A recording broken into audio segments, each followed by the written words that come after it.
ekiri nti we mutuukira okuvaayo mujje mu public eba tekyali family tegakyali maka. You don't qualify even to be a husband and a wife. Muba mufuuse stage partners. Muba nga abazanya katemba. Tugambe tuli mukawunda tuli mu tip. You tip this one not do kale how babies play. So nze ndowooza Mukama atuyamba omulembe guno ekitiibwa kya family kiddewo. Bajjajjaffe bakitaffe batulaga balagwa omutindo gw'amaka. Olwaleero family twetaaga Katonda kubanga olwaleero nga egambye nti 55% olwaleero kati family eziriyo nga ziri stable. 55 ate nga nezo 55 25 waliyo abaliyo obubeezi ng'omwami waali n'omukyala nga bayawula dde ebisenge bali ku lwabwe onfuna bali mu maka naye bagabana n'abaana nti number 1 is mine, number 2 is mine, number 3 is mine. Nze mpeererako ono, nze mpeererako something. Kati wesanga nti it is a family, mama ali ku lulwe ne taata ali ku lulwe n'abaana bali wakati awo muki mu njawukana z'abazadde bwe bali ne balwana ekyo kyonna beba ekyalo kye kitaasa oba kitegeera. So nga olwali okusanga family eri happy, eri mu ssanyu, eri mu bumu, abakwatagana abateeseganya batono. Nezo ziriyo kuuma ekitiibwa ate banaagamba batya. Waliyo n'oli yali agamba ndiwo lw'abaana. Takyaliwo lwaki? Lwa mwami oba mukyala. Naye aliwo lwaki? Lw'abaana. Yonna no family. Oba ompulira. Kakati awo ne weesanga olwaliwo kati osanga ne family nga nayo yaba homosexuals. Nayo nga family kwegamba ekitiibwa kya family ekituufu kyakola ki? Kyafa. Tulina okusaba ennyo Katonda atuyambe. Abazadde bannange abali eyo bannange tusabe Katonda. Katonda atuyambe okutereeza amaka gaffe nti olwaleero amaka agateredde ly'eggwanga eriteredde, amaka agateredde y'ekkanisa eteredde, amaka agateredde ge masomero agateredde, amaka agateredde ze offices ku mirimu ezikoze ki? Eziteredde. Kubanga Madamu Shira manya nti omwami wabanga avudde wakati abanguse ku mulimu ye manager agenda kutuuka ku mulimu gaali ku gaali. Akyakalane n'abakozi owulira, and it is vice versa. Oh, yeah, true. N'omukyala bw'aveeka nga atabuse kiga we nava waka nga siri bulungi na mwami konde nentuuka ku church, of course ebintu tebijja kuba ki birungi oba kitegeera. Kakati wesanga nti abazadde bwe mutateerera obusungu mumalya ku baana, abaana be babonaabona oba kitegeera. Mugende mugambe nnyammwe omwana ga taata tewali mugende wa nnyammwe, mugende wa nnyammwe maama dadi agambye mugende wa kugaba ne mudda mu sindike tebinyuma. So Mukama atuyambe yessala yange, Mukama atuyambe atebenkeza amaka, atereza amaka. Abampuliza abali eyo, abandaba abali eyo, we mubanga temulina obutakanya mutuule musowaganye mutuule. Ne Bible egamba nti babiri temusobola kutambula mwenna nga temukoze eki temutabaganye. Tutabagane. No one is an angel, no one is perfect. Tutabagane tulabe nga tetutwala wamaka gaffe okugenda mu maaso. Abaana baffe abo batwetaaga. Madamu Shia teri kirumu olwaleero. Families are broken down. They are torn apart. Musanga taata alina abaana. Baana bawala bakuze ne taata waabwe 100%. Taata ono waliwo byatagenda kwogera mu baana bano.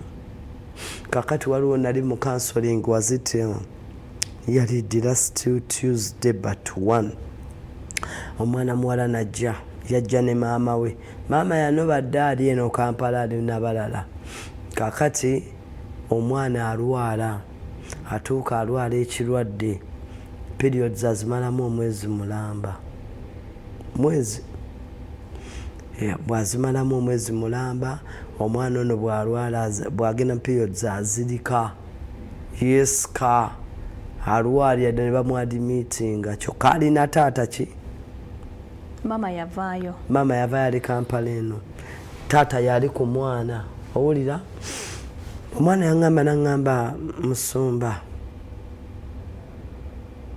ekizibu kino kimbaddeko obulamu bwange okuva natandika ogenda mu nsonga nzimalamu mwezi lwemba nkyusizaamu ŋŋenda mu mwezi emirundi ebiri 2 weeks nembreakingamu edde naŋŋamba naye kinnuma nti buli wengenda mu periods my dad has to know kubanga alina okuntwala ku kitanda. Number 2, nakoowa omusaba pads. That is what we call now a family. Ompulira ntya waliwo gamba nti taata omusaba pads ezigenda okukola ennaku 3 nono mwezi mwana muto nga olaba omwana ekizibu kyayina tekyandimuludde ku maama we yandibadde yadiringa dda nakyo you get but because ali ne dad we aswala yangamba nswala ntuuka ekiseera tata ne mugamba daddy I need panties nagamba ebintu byo I know mwana ngamba nti I feel embarrassed kawala kali ndoza nga mu P6 nagamba I feel embarrassed I feel maaso ga kitange kwagamba she's ashamed in front of her dad nagamba tuko okuswala omusaba pads tuko okuswala omuga buli kubanga akolapsinga nekanga ng'ali mu ddwaliro nga taata we yamuliko taata yamukyusa paadi which should have been a job of a mother. Sigamba nti the mother passed away, the mother is still alive. Mama gyali mulamu kakati mama we yamundeetedde ndoza taata we yamukubya namugamba nkubulye omwana ali mu mbeera bweti so the mother brought the child to seek counseling and guidance kiri spiritual kiri medical omwana bamukebedde scan nga biri awo bagamba tebalina kibalaba naye omwana ali mu total pain agamba obulumi bungi biki but era nagenza okwesanga omwana ono yeetaaga speech assistance yeetaaga kusabirwa kubanga yonabadde musabira mwoyo wa Mukama yandaze nga ekizibu ekyo yakuzibwa jjajjaawe jjajja yalina ekizibu kyekimu ye bwe yeetambulira naawona yakyeyambulira mwana mu muzzukulu kati omwana nemugamba nti naye ngaekizibu kino nemubuuza nti wakula ne jjajjaawo nga ndaba ekizibu kino ekikuliko kyali kujja naŋŋamba jjajja yampitanga naŋŋamba mwana wange ng'amubuulira okitegeera ng'amubuulira era nga bwe kimuyisa ne jjajja we bw'atyo bwe yali kakati nze ŋŋamba nti singa maama yaliwo kubanga edda bwe twalinga tutandika ebintu ebyo batugamba nga olina okubuulira kaani maama wo oba omuntu omu oba metroni oba ki something of that sort okuluŋŋamya kubanga batugamba nga nti entandikwayo yeyasalangawo ennaku zolina okukola ki zolina okumalamu kati omwana ono ng'olaba mu butuufu olw'okuba alina single father omwana ali tormented yena bamundeeteranga wa yero jukira bleach over olaba bleeding at 2-3 days and then you feel like you are huliyanga ne kamunguluza kuba naye just imagine omwana bamuleetanga wa yero kati nga manyi nti singa ali ne maama kibaamu enjawulo Madam Shina. Well, you're watching U24. So chikulaga nti a lot of problems out there that are going on. Well, you're watching U24 and of course you're watching One on One. Today we are discussing about family. Family is something that is big. Mrs. Teddy Konde, pastor, life coach, and of course a counselor, has explained to us what families are. And it's something that is big, and it's not considered to be as one, but family. We have very many families. Even when we were in school, we studied about nuclear families, extended families, and she has really explained. But, you know, she's putting an emphasis on what family is and what family should look like. Well, you can follow this conversation on our YouTube page, which is at U24 Television. Follow us on X, follow us on TikTok, and of course, Facebook and Instagram, U24 Television. Mami. Yes. Families is no. Let's talk about parents. There are parents who become a problem in their children's lives in families. Newesanga omuzadde should I say kutontomya, should I say I don't know. Yes. That every time this kid is somewhere, who are you with? What are you doing? You know? In this, in a child's life. Now we're saying that sometimes these days, very many young people cannot confide in their mothers, but they would rather go to their fathers. Because in Galaba, the mother is becoming a problem. Then you ask yourself, if you decide to bring a man home, there are some parents who will be like, oh, you're trying to agenda kutwala. You know that kind. Is that what family should look like? Basically, as parents, together with the children, it is always better to understand your spouse. We parents, we need to understand our children to some extent, because today in this generation we are in, abaana b'ennaku zino baagala tubategeere. In this AI generation, baagala okubategeera. Because I do counseling and guidance for the children. Naye otula n'abavubuka n'agakiko mama tantegeera.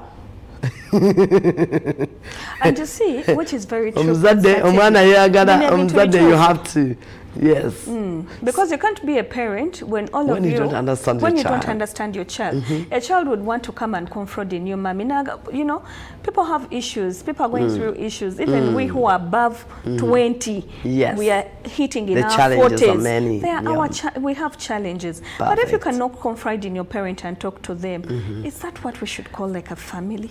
One thing I may say is we parents, we have to build a trust in our children. Omwana wo bw'otamwesiga n'agenda omwesiga. Omwana wo buli w'otamutegeera, buvunaanyizibwa bw'otegeera omwana ogwo wamwezaalira Madam Shira. Okumanya nti omwana wange bw'ati ne bw'ati ne bw'ati, emikwano ki gy'alina. Find out the performance of your children. Who are the friends at school? Who are the friends back home? Mutegeere. Yingira mbulamu bw'omwana tuulako naye. As a parent, for you to come in just to accuse, I think we have to create a relationship, a friendship between us and our children. Abaana bano bwe tubaengaginga, give them time, babuzeeko nga tubayombesa. How is school? How are you?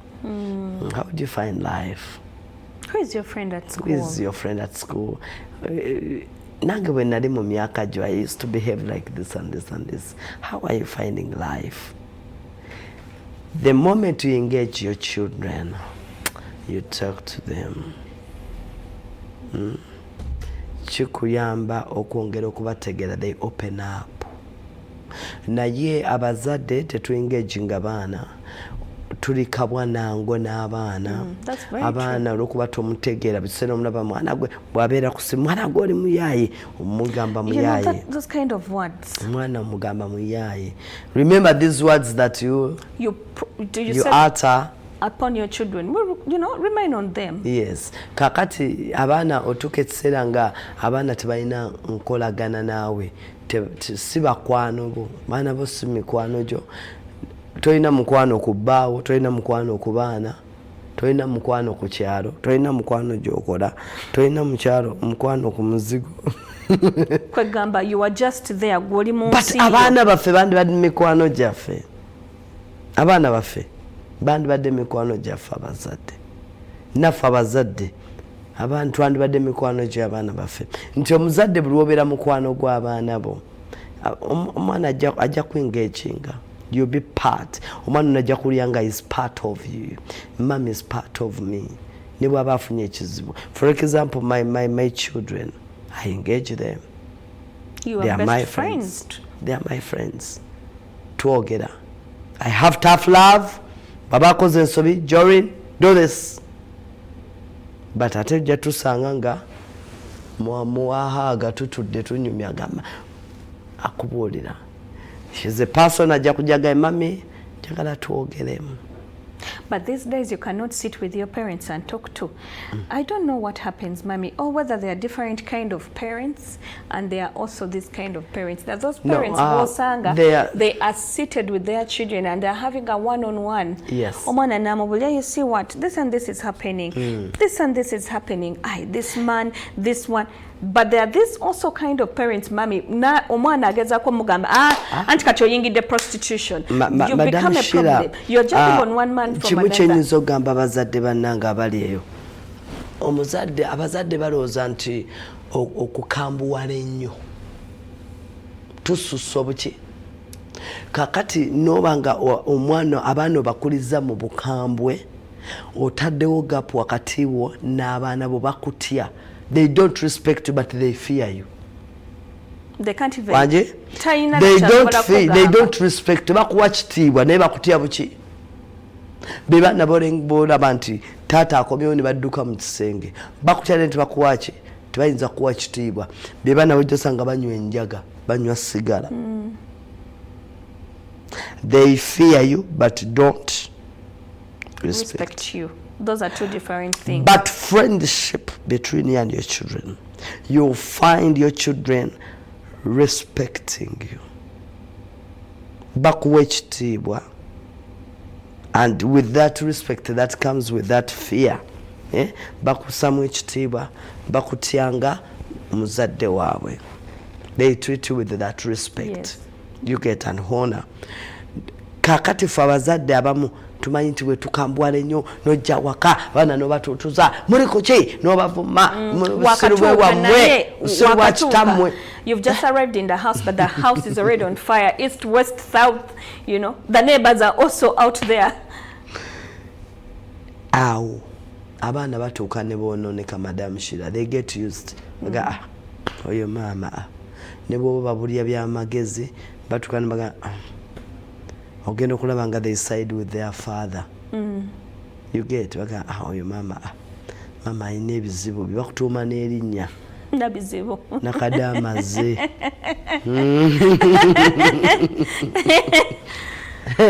Atuuse because they nickname you. That is not so good. You are the mother of these children, but you have nicknames in the house already. Isn't that failing you as a mother and failing as a family? Yes. You're failing as a parent, you're failing as a mother, you're failing the entire family. Kubanga amakago kyogafula kyegakola ki kyegabeera. Amakago gafula amakago okuteesa ag'essanyu n'abaana bammwe era kyegajja okubeera. So kiddayo eri nti bannange tusembeze Katonda, twetaaga Katonda mu maka gaffe. As a parent, how can you try to understand the life of your child as a parent, and how can you support them? As a parent, number one, through having one-on-one talks. I do counseling for my children. I counsel them. You see, at church we have counselings, but they come. This time they don't come to me as a mother. They come as a pastor. As a pastor, as a counselor. Nakubulya naga mami obuwala buntawanya. Mami waliwo yampandikidde akabaluwa. Mommy, this and this and this. Mommy, I find pain. Why is it that when I go through into my peace, I feel too much pain, I get dizziness? Nakubulira. Omugamba, hey, bwekito bwe kiri, kola bwoti ne bwoti ne bwoti, ekikutu oyagala kulya. ate nga you're growing up this body ekussa omubiri amaanyi. Yes, the body keeps on changing. Yes, omubiri gwetaaga amaanyi mangi okukozesa nnyo osoma otuula n'olowooza, so you need to eat, you need to mami but asagala kugejja kati omwana atandika okubuulira gundi nomukansoninga koza abaana bano bwe babeera ku masomero mikwano gyabwe banyumya bingi. Yeah, they talk a lot. Even us here in offices, we discuss a lot. Kola figure because bichi. Kati my daughter is at Marcos. Kati be treating anga ba campus already. Bali muchiri. You know, we don't want to go when our bodies are. Yes, we are making figures, mommy. It's good to make a figure, but you age you're growing. Time will come nga figure yekola yoka. True. But we have to fight the ulcers. Kakati binji. Joko mokwogera nabo, joko okugabana nabo, joko okubeera nga obalungamya ekyokola. Kati, for example, I don't have a maid. I stay with my kids. Wakatugabana emirimu. Nomugamba, Jorin, you're going to cook. Joram, you're going to wash the dishes. Jemima, you're going to dust the house. You get? Kakati, mukuba engaging in mumirimu jawaka. They're also engaging in talking to each other. Yes, we get to talk to each other. We tend to share out. We tend to know. Mnemanya nti ono tamanyi kufumba wayoze ebintu alekako sabuni. Ebyo na. So okwogereziganya mu bulamu bw'abaana bo kigazi. When it comes to academics, funako budde otuule mugambe nti how do you find math? But you're not performing. N'omuzadde obeerawo otyawo madamu Shanga tumanyi na performance ya mwana wo. Tomanyi oba asoma batasoma. Oluusi akugambye agenze ku ssomero kumbe alina gy'ayitidde. Tolabanga na mu bitabo bye. You have not even interacted with the teachers. You don't know that side of your child academically. Zendoza, when you engage your child, you come to understand the performance, you come to understand how mwana na wakali atya alia oba talya. Omwana banaba kubanga abaana baffe bakula. Omwana nabo batanaaba. Ate ddala abalenzi tebaagala kunaaba. Tibanabo waliwo I don't know why my producer is looking at me, Tyson. Boys don't love showering. We all know that.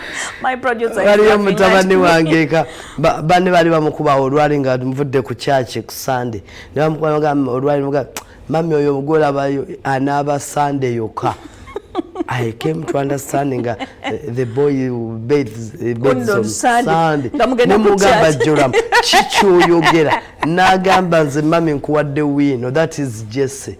Nemuga wanji paka inamwita mga Jesse, come here. You bathe on when? Sunday mami.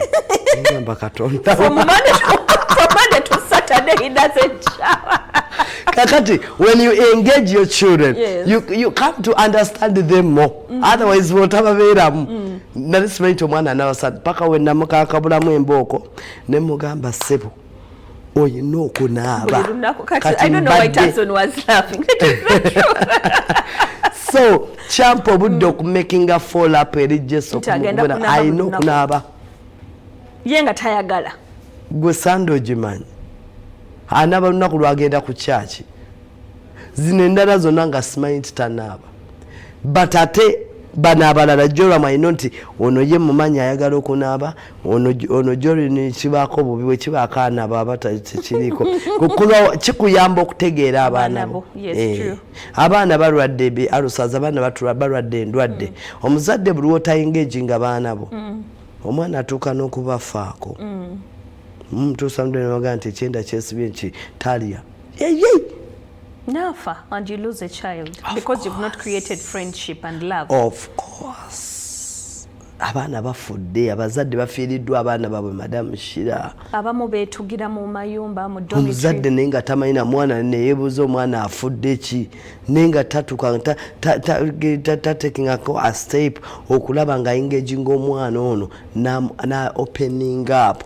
Ze manyi when we engage our children, ne tubeera with a friendship with them, respect bajja tuwa ekitiibwa ate ekirala kigenda kutuyamba okutaasa abaana baffe obutagwa mu mikwano emikyamu okubutagwa mu wrong advices obutakola wrong decisions omwana bulwala banga talina gwayogera naye kimuleetera okukola n'atuula n'asalawo ate bw'asalawo asalawo bubi.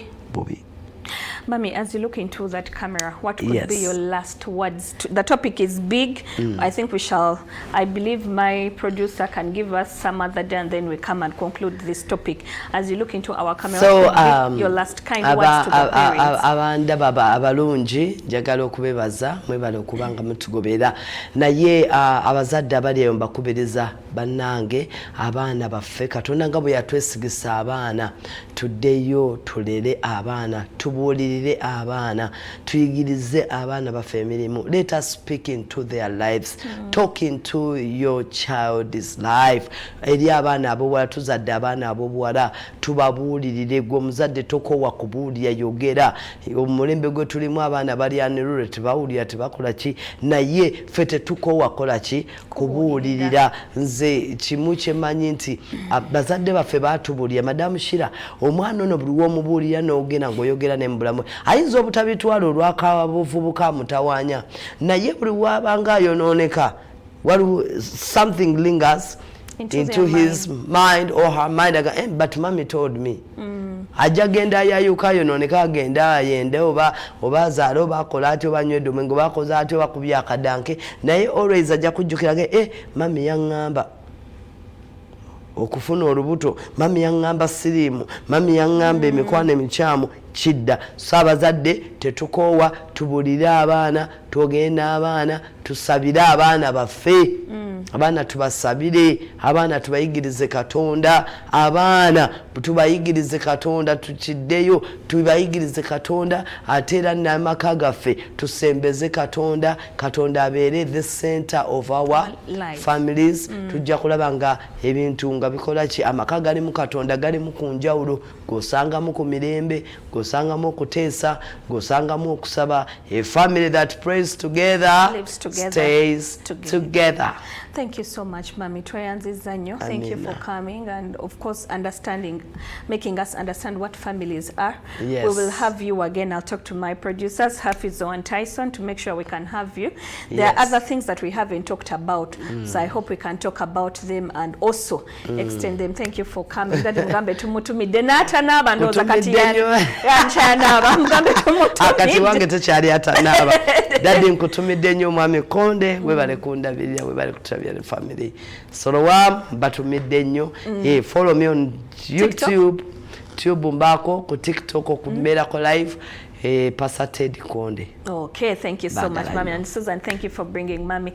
Thank you so much for having been with us all the way from 9 up to this hour. Thank you. We're trying to understand what families are, and I hope next Saturday we can, end this topic of understanding families. Next time, maybe on Saturday, if Mami comes by, we'll talk about the challenges and how we can overgo these challenges in the family. And we as a country, how can we, get to know about families. Thank you so much for, joining us this morning, and thank you so much for following us on U24 television, on Facebook, TikTok, and Instagram. This morning, I was dressed by my mom. My mom decided to rampada kakoti kano and this dress. She told me, "You go. I hope you look nice, Mommy. I hope I've looked smart today." Thank you for dressing me up. I really feel like I'm also now a woman, and I'm also getting there. Thank you, Mommy. And thank you for taking care of us as a family. Thank you each and everyone. To my producers, Hafizo, and of course, Tyson Shina.